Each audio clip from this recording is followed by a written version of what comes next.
Você está prestes a descobrir que Viva a Vida é uma Festa não é um filme fofo sobre família e música.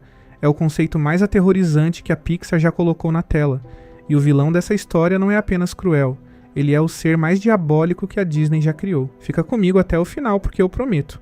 Quando você entender o que é a morte final, você nunca mais vai ver esse filme da mesma forma. Existe uma pergunta que a maioria das pessoas nunca faz em voz alta, porque ela é assustadora demais. Não é: o que acontece depois que eu morrer? Essa pergunta já foi feita milhões de vezes. Tem respostas religiosas, filosóficas, científicas. A pergunta que realmente nos paralisa, a que fica escondida no fundo do peito como uma pedra fria que nunca some, é outra.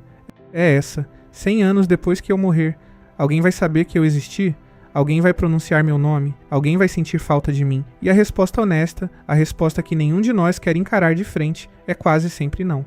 E é exatamente esse terror que a Pixar colocou dentro de um filme colorido, com músicas bonitas e esqueletos dançando. Mas antes de entrarmos nesse abismo, deixa eu te contar sobre um velho músico chamado Shisharon. No mundo dos mortos, a existência funciona por uma regra simples e absolutamente impiedosa. Você pode morrer no mundo dos vivos, isso é inevitável para todo ser humano. Mas depois da morte, você não vai para o nada. Você vai para um lugar vibrante, cheio de cor, de música, de comida, de encontros com quem você amou. Você pode continuar existindo lá, pode continuar sendo quem você foi, pode continuar sentindo, conversando, vivendo de alguma forma. A morte física não é o fim. Isso parece reconfortante, não é? A Pixar colocou ali uma ideia quase religiosa de continuidade, de que a consciência não se apaga simplesmente porque o corpo para. Mas tem uma condição. Tem sempre uma condição. Para continuar existindo no mundo dos mortos, alguém no mundo dos vivos precisa se lembrar de você. Precisa ter sua foto na ofrenda durante o Dia dos Mortos. Precisa pronunciar seu nome com carinho, com saudade, com amor. Não porque seja uma regra mágica arbitrária, mas porque a sua existência, no fundo, sempre dependeu disso. Dependeu de outras pessoas te reconhecerem, te lembrarem, te carregarem dentro delas. E quando a última pessoa viva que guarda sua memória morre, ou simplesmente esquece você, você começa a se apagar. Não de uma vez, não de forma rápida, de forma lenta, fragmentada, dolorosa. E é isso que a Pixar mostrou com Shisharon. Shisharon era um músico no mundo dos mortos. Velho, desgastado, solitário. Miguel e Hector chegam até ele num momento crucial da história, precisando de um violão emprestado para que Miguel possa participar do concurso de música e, com isso, conseguir uma bênção para voltar para casa antes do amanhecer. Shisharon concorda em emprestar o violão em troca de uma última canção. Hector toca para ele. E nesse momento acontece uma das cenas mais devastadoras que a animação já produziu. Shisharon começa a se dissolver. Não da forma dramática que você imagina, não há gritos, não há dor visível, não há resistência. Ele simplesmente começa a virar poeira dourada, partícula por partícula, como se fosse areia fina sendo levada pelo vento, como se a própria realidade estivesse cansada de sustentá-lo e simplesmente deixasse de fazê-lo. E antes que ele some completamente, ele murmura uma frase simples, quase distraída. É uma canção bonita essa, como se a única coisa que importasse no momento da sua extinção fosse aquele último gesto de gentileza, aquela última nota musical. E então ele não existe mais. Não foi para outro lugar. Não foi para um nível superior de existência. Ele foi para o nada absoluto, para o silêncio total, para um vazio sem forma, sem tempo, sem nenhuma consciência restante de que algum dia ele existiu, pensou, sentiu, amou, tocou música, teve nome. Hector olha para o espaço onde o amigo estava e diz apenas: foi a morte final. A morte final. 2 palavras que, dentro do contexto desse universo, representam o conceito mais aterrorizante que qualquer mente humana pode contemplar. Porque não é a morte do corpo, é a morte da memória. É o apagamento total e irreversível de uma consciência que algum dia foi real, que algum dia existiu no mundo, que algum dia tinha histórias, medos, sonhos e o som de uma risada específica que nunca mais ninguém vai ouvir. E por que isso importa tanto para nós, que estamos do lado de cada tela? Porque no fundo, muito no fundo, nós sabemos que essa é a nossa realidade também. Pensa comigo por um segundo. Quantas gerações atrás você consegue lembrar o nome de um antepassado? Seus avós, talvez seus bisavós, se você teve contato com eles. Mas e os trisavós? E as gerações antes disso? Pessoas que viveram, amaram, sofreram, construíram algo, tiveram filhos, viram o mundo mudar ao redor delas e hoje são absolutamente nada mais do que poeira genética no seu DNA, sem nome, sem rosto, sem história. A morte final delas já aconteceu. Elas foram apagadas não por nenhum vilão, não por nenhuma maldade específica, mas simplesmente pelo tempo, que é o apagador mais implacável que existe. Você vai chegar lá também. Eu também. Todos nós. E antes de você me dizer que isso é exagerado ou que você não pensa nessas coisas, me diz uma coisa. Por que as pessoas têm filhos? Por que querem construir empresas, ganhar dinheiro, deixar um patrimônio? Por que alguém passa anos escrevendo um livro que pode nunca ser publicado, ou pintando quadros que podem nunca ser vistos, ou gravando músicas que podem nunca ser ouvidas? Por que a gente se preocupa tanto com o que vai ficar depois que a gente for? Porque a gente sabe. Lá no fundo, a gente sabe que existir e não deixar rastro é quase a mesma coisa que não ter existido. E essa consciência dói de uma forma que a maioria de nós nunca vai verbalizar, nunca vai admitir em voz alta, nunca vai sentar para encarar de frente. A gente enche o cotidiano de barulho, de ocupação, de distração justamente para não ter que sentar em silêncio e pensar nisso. A Pixar sentou em silêncio e pensou nisso. E fez um filme. Mas o filme não é apenas sobre o terror do esquecimento. Ele é sobre o que um ser humano é capaz de fazer para escapar desse terror. E é aqui que a história de Ernesto de la Cruz deixa de ser a história de um vilão comum e se torna um estudo psicopático de uma crueldade que vai muito além do que qualquer assassinato poderia representar. Para entender Ernesto, você precisa primeiro entender Héctor. Héctor Rivera era um músico, não apenas tecnicamente competente, mas genuinamente talentoso, com um dom para criar melodias que tocavam algo profundo nas pessoas, que faziam o coração apertar, que ficavam na cabeça durante dias. Ele era o tipo de artista cuja arte vinha de um lugar real, de experiências verdadeiras, de amor e de dor, que ele transformava em palavras e notas. Héctor também era um pai e um marido. Ele amava Imelda, sua esposa, e amava Coco, sua filha pequena. E num ponto da sua vida, ele tomou uma decisão que parecia ser de aventura, mas que no fundo era de fuga. Ele foi com Ernesto tentar fazer carreira como músico, deixando a família para trás com a promessa de que voltaria. E então ele quis voltar. Não depois de meses de sucesso. Logo. Ele percebeu que sentia falta da filha, que queria estar com Coco, que o mundo lá fora sem a família era mais vazio do que parecia. Héctor decidiu abandonar a jornada, voltar para Santa Cecília, voltar para ser pai. E foi essa decisão, essa escolha absolutamente humana e amorosa, que selou seu destino. Porque Ernesto não podia deixar isso acontecer. O que a maioria das pessoas não percebe imediatamente quando assiste ao filme é que Ernesto nunca foi um artista de verdade. Ele era um performista, ele tinha a presença de palco, tinha o charme, tinha a capacidade de encantar uma plateia, de usar o teatro da música para criar uma persona irresistível. Mas as músicas que o tornaram imortal, que fizeram o mundo inteiro cantar o nome dele, que garantiram que o seu rosto fosse lembrado por décadas após a sua morte, não eram dele, nunca foram. Eram de Héctor. Ernesto sabia disso. E sabia também que se Héctor voltasse para casa, voltasse para ir família, as músicas iam junto. Não haveria mais material novo, e mais do que isso, poderia haver um momento no futuro em que a verdade viesse à tona, em que Héctor reivindicasse o que era seu, em que o mundo descobrisse que o grande Ernesto de la Cruz era uma fraude construída em cima do talento de um amigo. Então Ernesto envenenou Héctor, colocou veneno no chorizo, deixou o amigo comer, esperou. E quando Héctor caiu, quando o veneno fez seu trabalho e a vida saiu daquele homem que confiava nele, que chamava de amigo, que estava só querendo voltar para abraçar a filha, Ernesto pegou as músicas, pegou o violão e seguiu em frente. Como se nada tivesse acontecido. Como se Héctor nunca tivesse existido. Isso já seria suficiente para classificar Ernesto como um dos maiores vilões da história do cinema de animação. Mas o que eleva esse ato de maldade para um nível que vai além de qualquer assassinato convencional é o que veio depois. É o que Ernesto entendeu que estava fazendo ao roubar as músicas. Ele não estava apenas matando Héctor no mundo dos vivos. Ele estava arquitetando a morte final de Héctor. Pensa na lógica perversa e brilhante disso. Ernesto pegou as únicas criações de Héctor que tinham o potencial de fazer o mundo lembrar dele. A música Recuerda-me, por exemplo, a mais icônica de todas, a que Héctor compôs para a filha Coco, para que ela se lembrasse dele enquanto ele estava viajando. Aquela música foi para o mundo com o nome de Ernesto. Ernesto foi quem ficou registrado na história como o gênio criativo por trás daquelas melodias. Ernesto foi quem ganhou fama, dinheiro, estatuetas, filmes, monumentos. Enquanto isso, Héctor morreu como ninguém. Como um homem sem importância que simplesmente parou de existir numa cidade pequena, sem legado, sem testemunho, sem nada para dizer ao mundo que ele passou por aqui.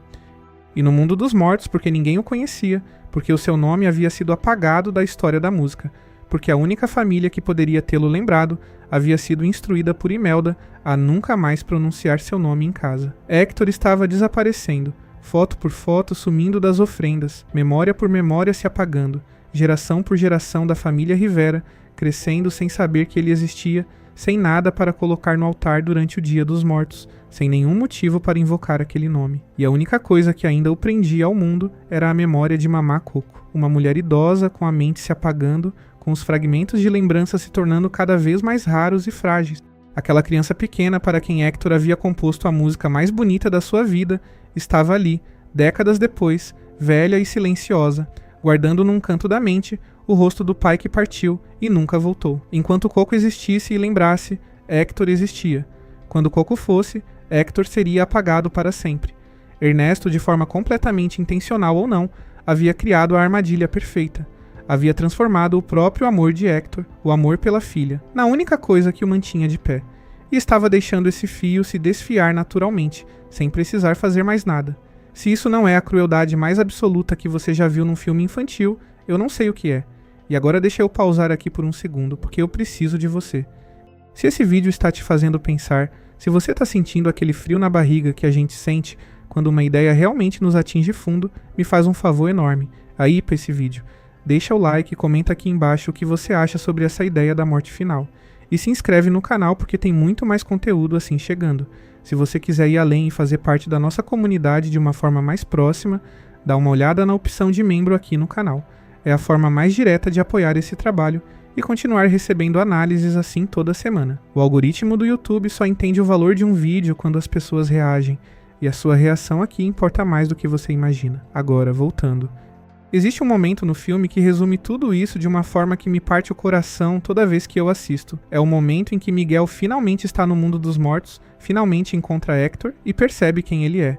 E Héctor, esse homem que passou décadas desaparecendo aos poucos, que estava prestes a ser apagado para sempre, que perdeu tudo por traição do único amigo em quem confiava fora de casa. A única coisa que ele quer é que a foto dele chegue até Coco. Não fama, não justiça, não vingança contra Ernesto. Só a foto. Só que a filha saiba que ele a amava.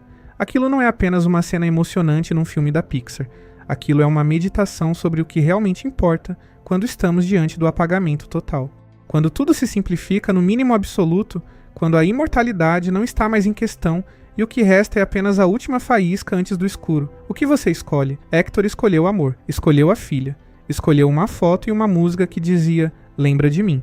E Ernesto escolheu o que escolhem todas as pessoas que confundem legado com vaidade. Escolheu a imagem, o monumento, a estátua de si mesmo.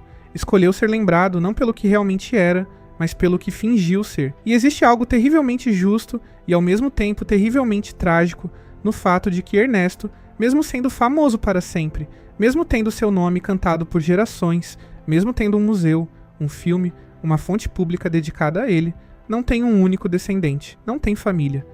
Não tem ninguém que o ame de verdade.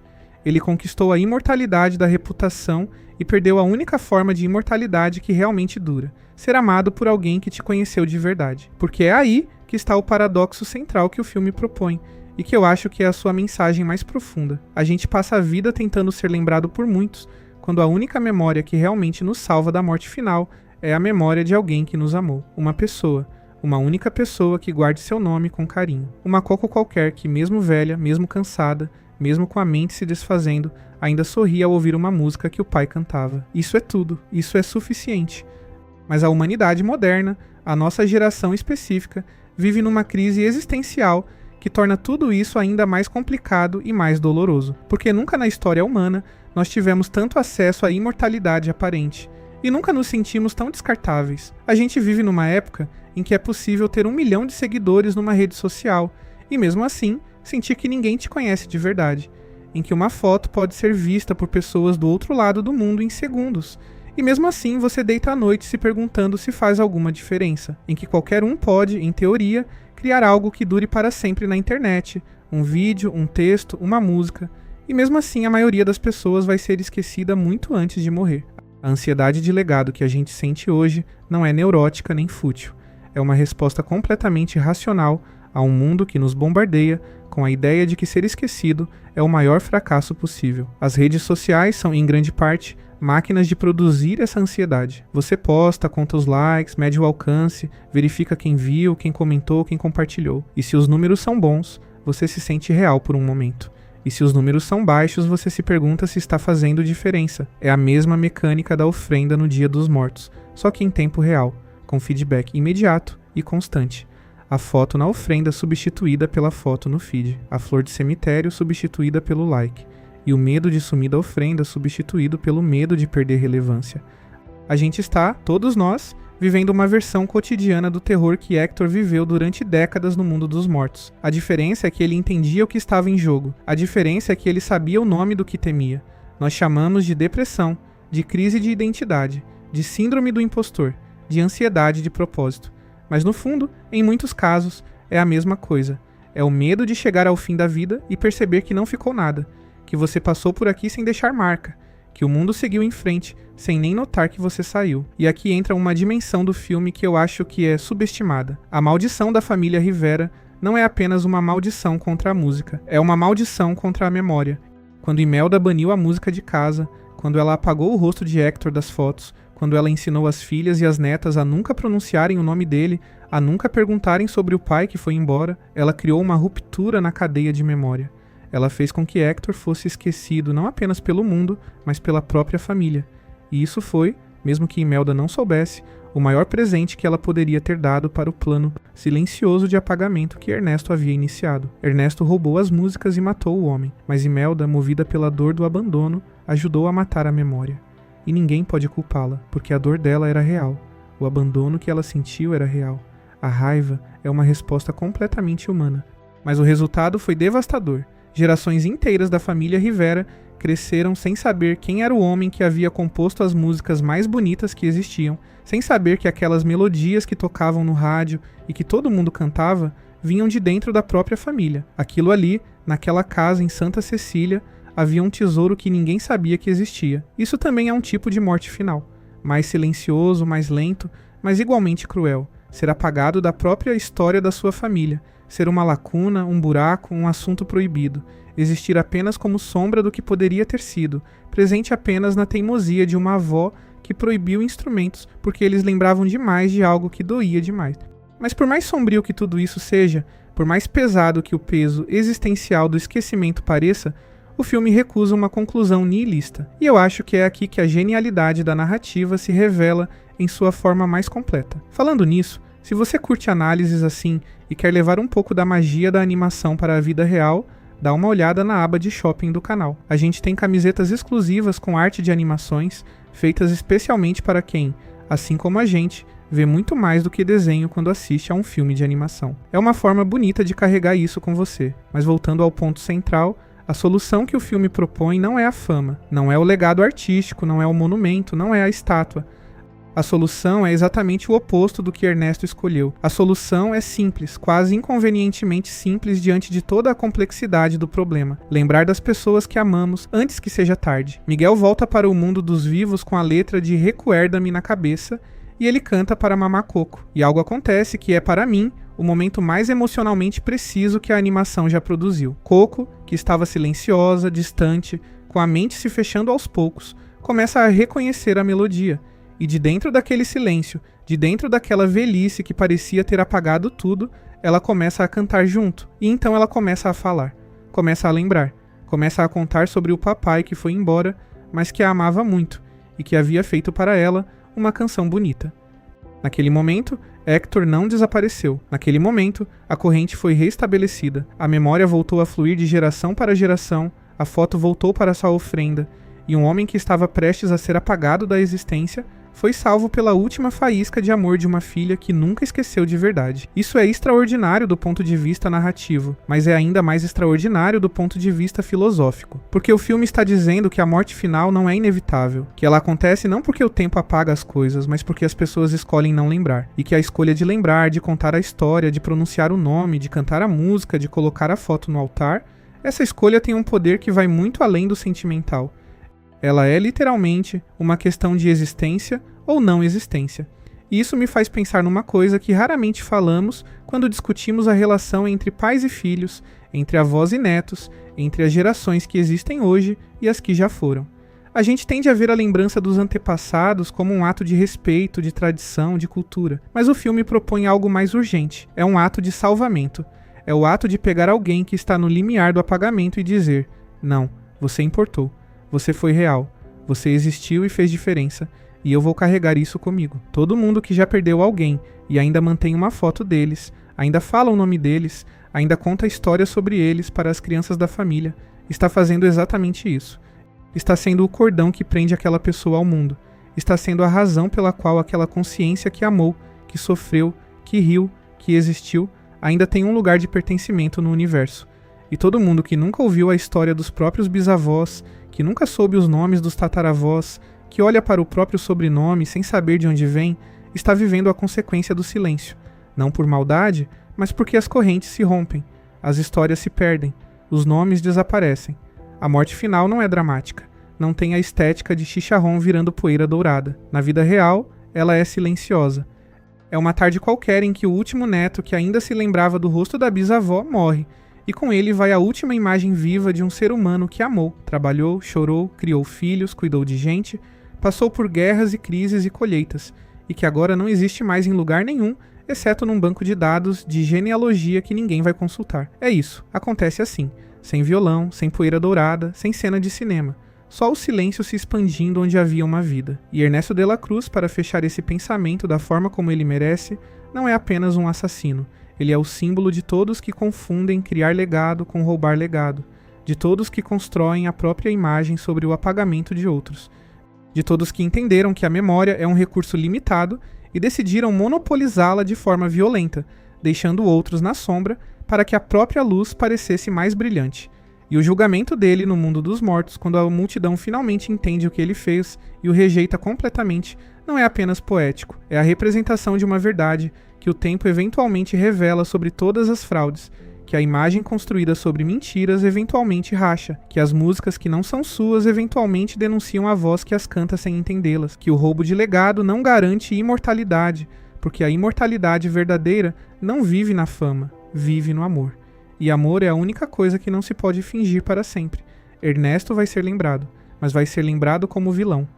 E no mundo dos mortos, onde todos sabem a verdade, onde o disfarce não funciona, onde a persona que ele construiu não existe mais, ele é simplesmente o homem que matou o amigo, simplesmente o covarde que precisou destruir outro para existir. Hector, por outro lado, vai ser lembrado pela família, por Coco, que cantou com ele uma última vez, por Miguel, que foi ao outro lado do véu e trouxe de volta a verdade, por Imelda, que mesmo com toda a dor foi capaz de entender que a raiva dela havia servido, inadvertidamente, ao plano de um assassino, e que escolheu no final lembrar. O filme termina alguns anos depois. Mama Coco se foi, mas a foto está na ofrenda, o nome está sendo pronunciado, a história está sendo contada. E Hector, no mundo dos mortos, pode finalmente cruzar a ponte no dia dos mortos e visitar os que ama. Pode existir, pode continuar sendo, mesmo depois de ter ido. Isso é o que a Pixar fez. Ela pegou o medo mais profundo que existe, o medo de não ter importado, o medo de ter passado pela vida sem deixar rastro, o medo de ser apagado como se nunca tivesse existido, e transformou em história, em música, em cor, em algo que a gente pode carregar com a gente. E se você chegou até aqui, se você ficou esses 30 minutos pensando sobre esquecimento e existência, e amor e crueldade e memória, então você entende por que eu faço isso. Porque eu passo horas dentro de filmes de animação procurando as camadas que estão debaixo da superfície. Porque às vezes é numa história sobre esqueletos mexicanos que a gente encontra a coisa mais verdadeira que já alguém disse sobre o que significa ser humano. Ipa esse vídeo pra mim. Deixa o like, comenta aqui o que ficou com você dessa análise. Nos vemos na próxima.